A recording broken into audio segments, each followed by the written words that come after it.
Good morning, everybody. It's Miss Grace here on Wednesday morning. I just finished up my virtual story time on Zoom, and now I'm going to do my weekly reading off Tumble Books. This one's called Liam Takes a Stand.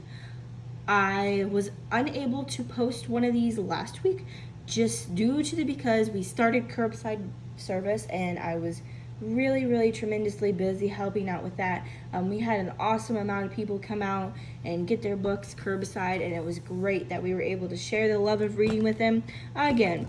And so, without further ado, this week on Tumble Books, I'm going to read Liam Takes a Stand.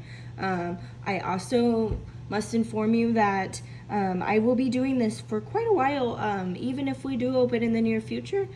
Due to the CDC guidelines, we're just going to be basically following those as strictly as possible for the safety of everybody and just to follow the rules. And so we will not actually be having any in-house programming. So that means in the library until at least July 31st, if not later, depending on the stuff. So I'm going to be doing these for quite a little while. So I hope you tune in every week on our YouTube and watch these, and I hope you enjoy them. So this one's for those who weren't able to make our virtual story time this morning on Zoom.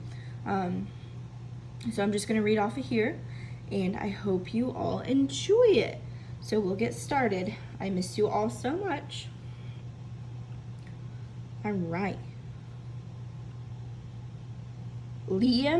Lister and Lester were identical twins who did identical things.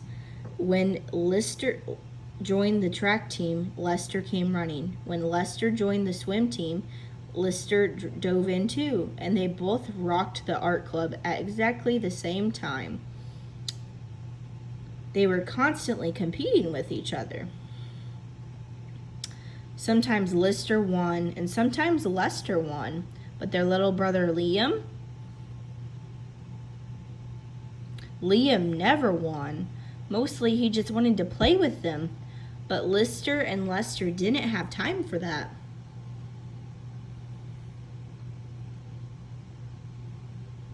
On the first day of summer, Lester's Lemonade Universe opened for business. Lister's Lemonade Multiverse opened right next door. "Are you hiring?" asked Liam. "I'll even work for free." "You just slow me down," said Lister. "You just hold me up," said Lester. Poor little Liam. Liam was discouraged, but not for long. "I'll show them how hard I can work," he thought. So he did odd jobs around the neighborhood.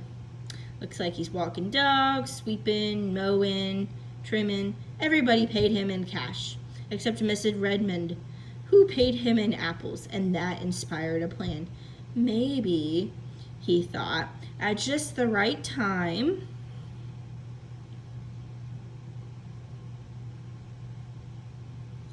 back at the stands, Lester called his lemonade new and improved when he added bigger ice cubes. Lister claimed his lemonade would make you run fast if you drank 50 glasses.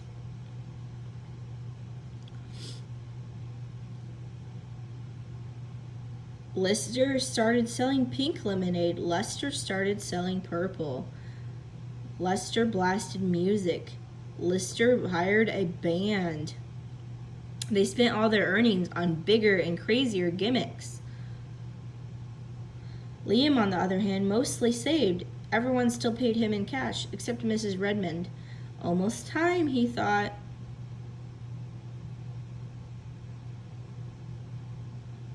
Lister bought ads. He borrowed the money from their mom. Lester bought billboards. He borrowed the money from their dad. They got more foot traffic, more bike traffic, more car, van, and truck traffic. This, thought Liam, is just the right time. And so Liam's Apple Avenue opened for business. His music was soft, and his smile was inviting. He added a hint of ginger to his juice. He sprinkled a dash of cinnamon. He posted a sign that said, "Fresh from this avenue's finest apples." "He won't last a week," said Lester. "He won't last a day," said Lister. "Oh, pretty popular. Look at all that." But 7.5 days later, Liam had all the traffic. And so Lister's Apple Highway opened for business. Lester's Apple Superhighway opened right next door. At first they left out this ginger and cinnamon. Then they put in too much. And their attempts to snare Liam's customers didn't help one bit. They ran out of money and went out of business. Even worse, they still owed money to their parents. So they did odd jobs around the neighborhood. The more they worked, the more they wondered, should I? Could I? Lister walked, Lester jogged. Lester ran, Lister sprinted. They asked Liam if he was hiring. "You just slow me down," said Liam to Lister. "You just hold me up," said Liam to Lester. Lester hung his head. Lister hung his head and shoulders. "I'm sorry," said Lister. "I'm sorrier," said Lester. "I'm sorriest," said Liam, "that we never have time to play." Uh-oh, that's sad. "If you hire me," offered Lester, "I'll play with you for an hour a week." "If you hire me," offered Lister, "I'll play with you for 2 hours a week." 5 hours a week, countered Lester. 7 hours a week, countered Lister. "Deal," said Liam. So they worked and played and worked, and sometimes they competed. The end. All right, I hope you all enjoyed that book from Tumble Books.